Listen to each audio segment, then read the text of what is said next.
बिस्मिल्लाहिर्रहमानिर्रहीम। तो बहुत से लोग डिमांड कर रहे थे कि आप वो एसएनआर लेवल कैसे मार कर दें। तो इसके लिए सबसे पहले हम आ जाएंगे वीकली टाइम फ्रेम में। सही है, वीकली टाइम फ्रेम पर ये हमारे पास एक सपोर्ट है। सही है, ये हमारे पास एक रेजिस्टेंस है। सही है, ये हमारे पास एक सपोर्ट है। ये हमारे पास एक आरबीएस है, आरबीएस नहीं, SBR, support break become resistance. अच्छा, मैं आपको दिखाने वाला था कि हमारे पास लेवल कितने होते हैं। हमारे पास इनमें से सिर्फ 4 लेवल होते हैं। सही है, सिंपल। मैं आपको ये चीज़ या कॉम्प्लिकेटेड नहीं करूँगा कि मैं आपको दिखाऊंगा ये क्यू एम क्यू क्या कहते हैं, मॉडल कुछ भी मैं आपको नहीं कहूँगा। मैं आपको सिंपल चीज़ सिखाता हूँ। ये हमारे पास सपोर्ट है। सही है, इस तरह का शेप आपको मिले तो हमारे पास सपोर्ट है। ये हमारे पास इस तरह का शेप हो तो हमारे पास रेजिस्टेंस है। सही है, आप लोगों ने सिर्फ ये देखना। अब इसके अलावा आपके पास एक ये लेवल होते हैं, ये होता है एक। सही है, ये आपके पास एक और लेवल है। सही है, रेजिस्टेंस बिकम सपोर्ट, इसे आरबीएस कहते हैं। कुछ लोग इसे वो एसएनआर लेवल में ना मुख्तलिफ से नाम होते हैं, कोई क्या क्या Q M O M Q M, पता नहीं, मुझे वो नहीं आता। मैं आपको सिंपल चीज़ सिखाऊंगा जिस चीज़ पे मैं वर्क करता हूँ। सही है, चलो, ये आपका हो गया R B S, resistance break become support.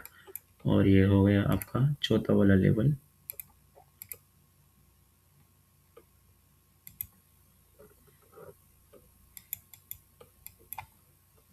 ये जब आपका ब्रेक हो जाए तो ये हो गया आपका एस बी आर।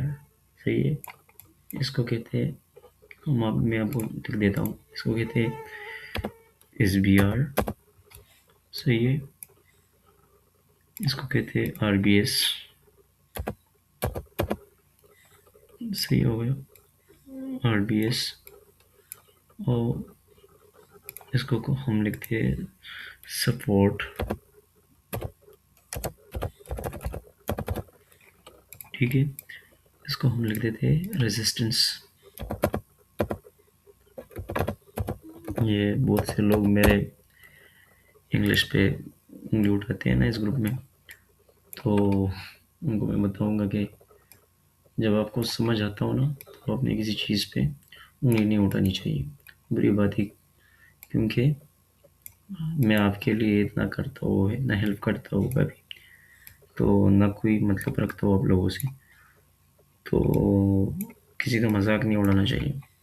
और बस मैं माइंड नहीं करता, जस्ट आपके फायदे के लिए बोल रहा हूँ ना। ये जो लोग आपके साथ कुछ शेयर करते हो ना, तो वो उनका मजाक नहीं उड़ाना चाहिए। अच्छा, ये हमारे पास एक सपोर्ट है। सही है, ये हमारे पास एक रेजिस्टेंस है। सही है, अब ये हो गए हमारे वीकली टाइम फ्रेम के लेवल्स। अब हमने इसे डेली पे मार करने हैं। सही है, ये आपने एक चीज़ माइंड में रखना है कि आपने वही लेवल मार करने हो जो प्रेस हो, अनप्रेस लेवल नहीं। अनप्रेस और प्रेस का मतलब ये होता है ना कि ये एक लेवल है, एक बार यूज़ हो गया तो ये दोबारा आपने मार्क नहीं करना है। अगर मैं आपको दिखाता हूँ, ये एक लेवल है आपके पास, अगर मार्केट इधर से इधर आया, एक बार इससे नीचे ऐसे गया, तो फिर आपने ये दोबारा मार्क नहीं करनी। समझ आ रही है, प्रेस लेवल इसे कहते हैं। अच्छा, ये थोड़ा मैं इधर कर देता हूँ, थोड़ा क्लियर हो जाएगा। अच्छा, ये हमारे पास ये हो गया, ये हमारे पास ये हो गया, ये हमारे पास लेवल है हमारे ना। आप लोगों ने बस सिर्फ उन 4 शेप के जो भी लेवल है अपने मार करने हैं, लेकिन माइंड में रखना कि सिर्फ आपने वही लेवल मार करने हैं जो प्रेस हो, अनप्रेस लेवल आपने बिल्कुल मार नहीं करने। सही है, जितना बड़ा टाइम फ्रेम उतना अच्छा और खूबसूरत रिजल्ट आपको मिलेगा इंशाल्लाह। अब ये वीकली पे हमने लेवल मार्क किया है, शायद मार्केट ये लिक्विडिटी क्लियर करके ये वाला लिक्विडिटी थोड़ा ऊपर निकल जाए। सही है, तो ये हमारे पास ये लेवल है। अब फिर आपने इसके बाद क्या चीज़ यूज़ करना है, इसके बाद आपने यूज़ करना है पर अगर आपने ट्रेड करना है तो आपने यूज़ करना है, मैं आपको दिखाता हूँ। ये तो आपने लेवल मार्क किया, अब आपने ट्रेड कैसे करनी है। आपने ट्रेड करनी है ऐसे, जैसे हम एसयूटी यूज़र ट्रेड करते हैं ना, तो ये मैं आपको सिखाता हूँ। हमारे पास 4 सेशन होते हैं, सही है। कितने कितने सेशन होते हैं? Asian, Asia and London, London और इसे कहते हैं न्यूयॉर्क एम, और इसे कहते हैं न्यूयॉर्क पीएम। ठीक है, अब आपने ये लेवल तो मार्क कर लिया, अब आपने ट्रेड कैसे करनी है वो मैं आपको बताता हूँ। आपने ट्रेड करनी है, ये मार्केट जब लंदन में कंसोलिडेशन करती हो, सही है, तो आपने फिर करना क्या है मैं आपको बताता हूँ।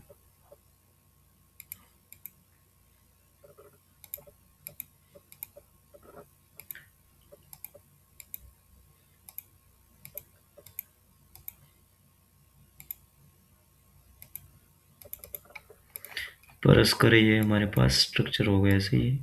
ये हमारे पास एक दिन का स्ट्रक्चर है। अब आपने ये की लेवल मार्क तो कर लिए, लेकिन आपने ट्रेड कैसे करनी है मैं आपको दिखाता हूँ। आपने उठाना है यहाँ से ये चीज़, इसे कहते हैं क्या, इसे कहते हैं, क्या कहते हैं इसे आप लोगों को बताएं। इसको कहते हैं स्टैंडर्ड डिविएशन। जी, आपने इनमें से ये वाला और ये वाला और ये वाला और ये वाला, ये आप लोगों ने मार करने।